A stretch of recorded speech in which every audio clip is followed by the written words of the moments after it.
तो चलो आज गांव जाने के लिए रेडी होते हैं। पता है मैं बहुत दिनों से गांव नहीं गई हूँ। ऐसे नॉर्मली तो मैं सप्ताह में 1 या 2 दिन तो गांव में चली ही जाती थी, लेकिन मैं इस बार 15-20 दिन से गांव नहीं गई हूँ। मुझे बहुत ज़्यादा मन कर रहा था गांव जाने का। और पास में गांव रहने का ना यही फ़ायदा होता है, मतलब कभी भी जाओ कभी भी आ जाओ, मतलब जब आपका मन करे। अब मुझे आज बहुत तेज़ मन कर रहा था तो मैं आज रेडी हो गई गाँव जाने के लिए। और अभी शाम हो रहा था, ऑलरेडी मैं लेट हो रही थी और मेरा स्कूटी यहाँ ऑन नहीं हो रहा था, मतलब ऑन हो रहा था, यहाँ हैंडल नहीं खुल रहा था। मैं बहुत ट्राई की, खुल ही नहीं रहा था। फिर मैं इसका ना चक्का में देखी कि कहीं कुछ फंस तो नहीं गया है। देख रहे हो मेरा बेवकूफ़ी। फिर मैं अपने पापा को फ़ोन किया और वो बताते हैं तो मेरा फाइनली स्कूटी खुल जाता है।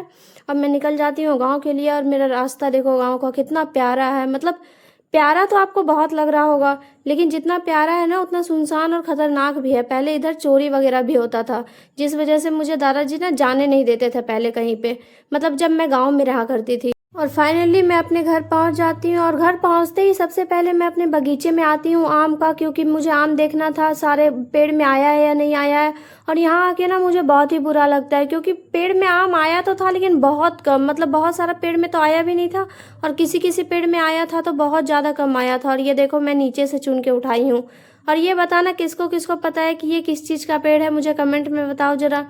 फिर मैं दिखाती हूँ एक और चीज़। ये देखो मेरे यहाँ ना नींबू भी लगा हुआ है। मतलब गांव में ना मेरे पास बहुत कुछ है। और मैं यहाँ से निकल ही रही थी तब तक मेरी नज़र इस पे जाती है। ये है मेरी छोटी सी और प्यारी सी गाय। ये ना बहुत सीधी है, बिल्कुल नहीं मारती किसी को भी, जितना भी प्यार करो ना इसे बहुत ही अच्छा लगता है।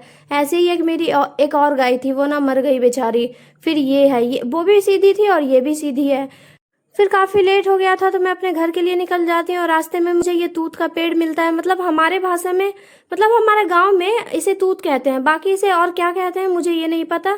लेकिन हम जब इसे तोड़ रहे थे तो मुझे यह डर भी लग रहा था कि जिसका पेड़ है वो कहीं हमें डांट ना दे, लेकिन फिर भी हम हिम्मत करके तोड़ रहे थे। लेकिन ये बहुत पका हुआ भी नहीं था, ये बिल्कुल खट्टा था। घर आके सबसे पहले मम्मी को दिखाते